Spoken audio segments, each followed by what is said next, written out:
Apalah artinya DPRD manakala tidak didukung oleh rakyat? DPR, Dewan Perwakilan Rakyat, wakil rakyat naik Mercy, Rakyat ngajar, rakyat nih. wakil rakyat makan sate, Rakyatnya makan tempe. wakil rakyat nunggu utang. Rakyatnya suruh bayar. Ini yang tidak makan, Merdeka tapi bingung. ini yang tidak makan. Bingung tapi merdeka. Sarangnya BTS. Sarangnya BTS. Apalah artinya? Mending bubarkan wae. Gus, sakit tuh ti pusat mah.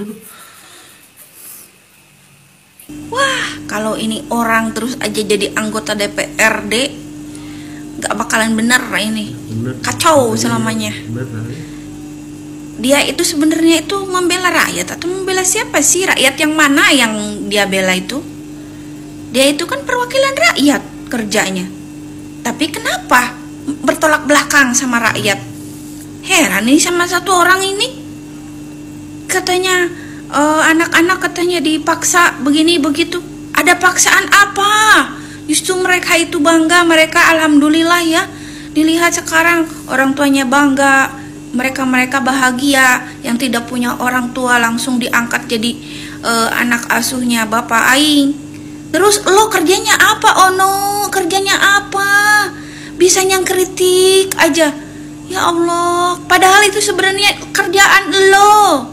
Kenapa lo cuma bisa kritik doang? Apa ketakutan lo ketahuan?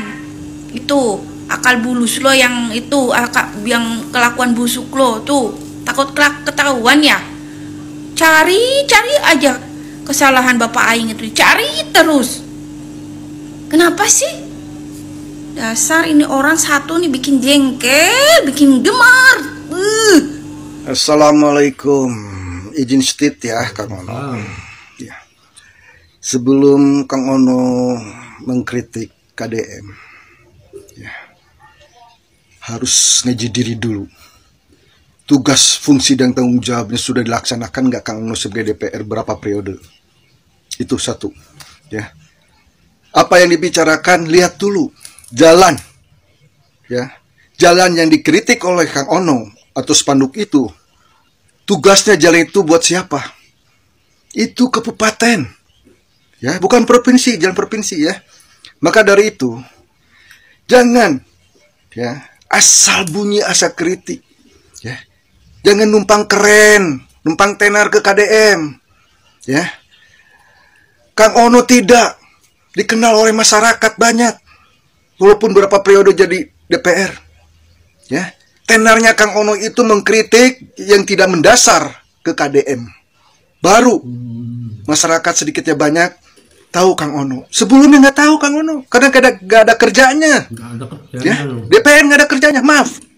Ya, mengkritik tuh orang-orang yang mengumpulkan uang, ya, yang tidak ada kerja, duduk, ya, di kursi, ya. Perintah itu jadi gubernur baru kritik. KDM kerja nyata, ya, nggak omong-omong. Kalau pengen tenar, ya, jangan begini caranya, Kang Ono, ya, bukan mendukung. Disinilah bobroknya, ya, orang benar kerjanya dikritik, ya, mau gimana negara ini, ya, coba rubahlah, Kang Ono. Malu. Ya. Malu, ya. Ingat Kang Ono. Dukung Kang Dedi. Support Kang Dedi oleh DPR. Ya. Mungkin karena dana-dana yang untuk DPR seperti hibah itu dihilangkan oleh Kang Dedi Burin. Ya. Ya. Dipangkas segala macamnya karena tidak ada penghasilan sisi tigigir. Ya, jadi beberewekan, ya, sok laksanakan tugas masing-masing, ya. Masyarakat bisa bertanya, apa fungsi dan tugas tanggung jawab Kang Ono selama ini beberapa periode jadi DPR? Jawab, sok berapa? Jawab, hah? Apa yang dilaksanakan? Hanya duduk manis, ongkang-ongkang, ngobrol, ya, mikirin honor. Ya, dan lain-lain. Ya. Bukan mikirin rakyat, perwakilan rakyat. Ya. Ini perwakilan kelompoknya partai, bukan perwakilan rakyat. Rakyat tidak merasa diwakili oleh DPR. Ingat, selama ini, ya, DPR memperkaya sendiri. Ya, jelas itu, bukan omon-omon. Maaf. Memperkaya diri sendiri ya. Makanya hati-hatilah berbicara. Kalau mau bicara, ngaca heula. Pantas nggak kita bicara seperti itu? Ngaca heula. Ya. Geus berbuat naon selama ini ke masyarakat, kuduna kitu. Ngaji diri, ngaji rasa. Ya. Tong asa jeplak numpang tenar ke KDM dengan kritik-kritik KDM. Teu main, masyarakat geus pintar moal kahasut, Kang Dedi. Tuh, sekarang komitmen dengan dia Pitaloka dari PDI, ya. DPR. Langsung Kang Dedi mah dikerjakan walaupun itu jalan bupati, kabupaten dan kota. Langsung dihandle Kang Dedi. Ya. Itu Cirebon Timur itu siapa bupatinya? PDI. Coba kritiklah bupati, bukan KDM. KDM, aduh Jawa Barat tuh luas. KDM tuh berapa bulan? Coy, bro. Ya. Mungkin dari saya begitu ya. Untuk Kang Ono, coba ngaji diri, ngaji rasa. Oke? Oke. Jangan asal beberewekan. Apa yang dikerjakan Kang Dedi? Berewek. Kritik. Ya. Kritiknya tidak mendasar. Itu ya. Jangan ngaji diri, ngaji rasa ya. Insya Allah. Ya. Mungkin dari saya sekian. Ya. Terima kasih. Prabolang. Assalamualaikum. KDM mulai saat ini sedang gencar-gencarnya diserang oleh berbagai macam kalangan. Entah itu kalangan para elit politik, kalangan yang kontra, kalangan media, bahkan kalangan-kalangan lembaga yang lain. Jadi dalam asumsi saya, kenapa mereka-mereka ini gencar menyerang KDM? Jadi mereka melihat potensi KDM ke depan itu bisa naik RI1. Nah, orang-orang yang memiliki mental pengecut, mental korupsi, itu merasa kepanasan. Mereka itu tidak ingin negaranya maju. Mereka tidak memikirkan bangsanya. Mereka hanya memikirkan dirinya sendiri. Oleh karenanya, jika tipikal pemimpin-pemimpin seperti KDM ini tampil, itu bahaya bagi mereka, karena mereka tidak bisa mengambil keuntungan-keuntungan. Kenapa yang sering diserang KDM, sedangkan kan gubernur itu banyak. Dari 34 provinsi hanya satu yang mereka fokuskan. Jadi menurut saya, kita khususnya sebagai warga Jawa Barat harus benar-benar mengawal KDM dari berbagai macam serangan-serangan yang ditampilkan di media massa. Masa iya dari sekian puluh juta penduduk Jawa Barat tidak ada yang memiliki keahlian? Semacam Rocky Gerung yang mengatakan apa, yang lain mengatakan apa, gitu kan? Kita sebagai orang yang mencintai KDM, lawan argumentasi mereka, tampilkan ke publik bahwa Jawa Barat ini memiliki orang-orang pintar. Masa dari sekian puluh juta penduduk Jawa Barat tidak ada yang bisa menandingi Rocky Gerung? Jadi orang-orang seperti itu jika diberi panggung, itu akan terus seperti itu. Dia akan merasa dia paling pintar. Oleh karenanya, saya minta kepada teman-teman, lawan orang-orang seperti itu. Yang memiliki argumentasi yang bagus, yang memiliki pendidikan yang tinggi. Jangan kalah sama orang-orang seperti itu. Masa kita penduduk Jawa Barat tidak ada orang yang sekolahnya tinggi, yang mampu membantah argumentasi Rocky Gerung dan para elit lainnya. Yuk, kita bangkit, kita tunjukkan untuk Indonesia maju. Sahabat bahagia, Kang Deddy Mulyadi, Gubernur Jawa Barat, kali ini mengambil langkah penuh dengan harga diri rakyat. Setelah rapat paripurna di gedung DPRD Jawa Barat, banyak sindiran, banyak penyampaian yang seolah-olah tidak membela rakyat. Maka saat itu, sindiran dan cibiran dari para anggota dewan disambut tersenyum oleh Deddy Mulyadi. Tapi semakin panasnya suasana yang ada di gedung DPR itu membuat Deddy Mulyadi merasa gerah. Bukan karena marah, bukan karena kalah debat, bukan karena tidak bisa menyampaikan argumentasinya, tapi Deddy Mulyadi merasa tersakiti karena apa yang dibahas saat itu hampir semuanya tidak membela rakyat. Dan dengan gagah berani, Deddy Mulyadi berdiri dan berkata, kalau memang suasana sidang ini sudah tidak membela rakyat, maka saya selaku pemimpin Gubernur Jawa Barat yang pada dasarnya adalah pengayom, pengambil kebijakan untuk rakyat, dan saya bekerja untuk rakyat, maka saya keluar dan walk out dari sidang ini. Pada saat itulah suara Pak Deddy seolah-olah menyeruak memenuhi ruang sidang. Dan seketika itu juga ruang sidang menjadi sunyi. Dan Pak Deddy penuh dengan percaya diri dan kehormatan yang dipikulnya kepercayaan dari rakyat, Gubernur Jawa Barat Deddy Mulyadi meninggalkan ruang sidang. Dan yang mengejutkan lagi adalah seluruh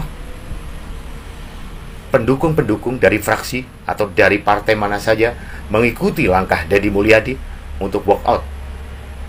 Kalau kemarin dari fraksi PDI Perjuangan yang walk out, tapi kali ini gubernur dan diikuti oleh sebagian dari fraksi. Dan yang mengejutkan lagi adalah tokoh dari PDI Perjuangan Ono Surono mengikuti langkah Deddy Mulyadi untuk meninggalkan gedung DPR. Semuanya, kalau memang ini untuk rakyat, maka sudah saatnya bukan pembahasan lagi secara mendetail, tapi langkah-langkah konkret terjun di masyarakat, menggunakan hak suara rakyat untuk membela rakyat. Manakah sebetulnya pemimpin yang betul-betul memperhatikan rakyat kalau bukan Deddy Mulyadi dan orang-orang yang walk out di belakangnya pada saat sidang yang ada di gedung DPRD Jawa Barat? Keren Pak Deddy Mulyadi, betul-betul mengorbankan dirinya untuk membela rakyat. Harga diri saya adalah harga diri rakyat Jawa Barat. Maka saya harus keluar dan menjawab pertanyaan wartawan. Maka semuanya ini kembali kepada rakyat, karena saya adalah mengemban amanah rakyat. Pak Deddy Mulyadi, semangat berjuang untuk rakyat. Sampurasun. Wassalamualaikum warahmatullahi wabarakatuh. King Deddy Mulyadi, begitu kata Rocky Gerung ya. Habis Mulyono, terbitlah Mulyadi. Begitu tulis koran Tempo. Orang berupaya untuk mempersonifikasi ya sosok Deddy Mulyadi dengan Jokowi. Mungkin dilihat dengan cara mereka masuk masuk gorong-gorong ya. Itu kemudian membentuk sebuah persepsi bahwa seolah-olah ini gerakan politik yang mirip-mirip dalam tanda petik ya. Tetapi mari coba kita cari benang kusutnya, di mana kemiripannya dan di mana perbedaannya. Tetapi saya harus garis bawahi satu hal, bahwa seluruh pejabat di Republik ini punya media darling. Punya media darling. Rapat pun dipublikasi, gunting pita dipublikasi, makan dipublikasi, bersama keluarga dipublikasi. Tetapi tidak banyak yang mendapat sorotan.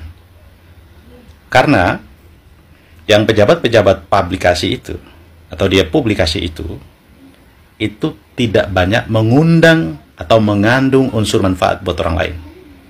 Hanya untuk mempertontonkan kemewahan atau kesenangan atau keseharian mereka sebagai pejabat, sebagai orang kaya. Nah, itu saya garis bawahi. Jadi tidak semua orang bermanuver di media sosial itu mendapatkan respon yang positif. Justru banyak yang menuai respon negatif. Nah, ketika kita lihat Deddy Mulyadi cebur ke sungai yang penuh dengan sampah, kemudian memeriksa setiap lingkungan yang kotor, gorong-gorong yang kotor segala macam. Begitu dia meninggalkan sungai itu, meninggalkan gorong-gorong itu bersih, sungai itu pun bersih. Ketika Deddy Mulyadi terjun ke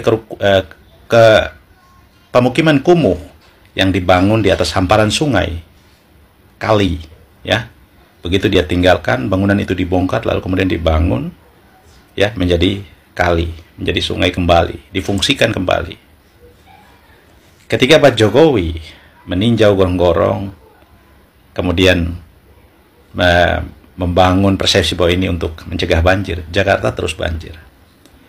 Ketika Pak Jokowi membagi-bagi sertifikat kepada petani dan seterusnya, tiba-tiba muncul sertifikat di atas laut. Ini yang membuat orang kemudian mempersepsikan bahwa manuver-manuver Pak Jokowi itu hanya media darling alias cari popularitas semata. Tidak punya bukti, tidak terwujud sebagai sebuah kebijakan yang benar-benar sungguh ada manfaatnya. Berbeda dengan manuver KDM. KDM dalam manuver-manuvernya saya melihat, oke, media darling kita setuju, tentu saja. Semua orang perlu mengekspresikan dirinya dengan segenap kemampuannya. Dalam catatan saya, yang penting manfaatnya, baiknya, dan dikerjakan dengan cara-cara yang baik. Sejauh itu terpenuhi unsurnya, maka kita harus memberi respon positif. Itu keunggulan KDM. Karena itu ketika Anda coba untuk mempersonifikasi atau menyamakan KDM dengan Jokowi, saya menganggap Anda adalah haters, atau Anda adalah pembenci, atau Anda adalah orang yang pekerjaannya adalah membangun bangunan persepsi yang bermuara pada kebencian setiap pemimpin. Ya, entah dia baik atau dia buruk. Nah, karena itu saya berbeda pandangan dalam soal itu. Saya melihat KDM dalam konteks kebijakan-kebijakannya, dia menunjukkan sisi kejujurannya, ya, dan kesederhanaannya yang membuat orang rakyat kecil yang tidak suka dengan politik menjadi suka dengan politik. Orang yang benci dengan politik merasa bahwa tidak ada pemimpin yang jujur di politik. Kemudian hadir Deddy Mulyadi, ini menjawab bahwa bangsa ini masih ada orang-orang baik yang kita bisa titip dan menaruh harapan.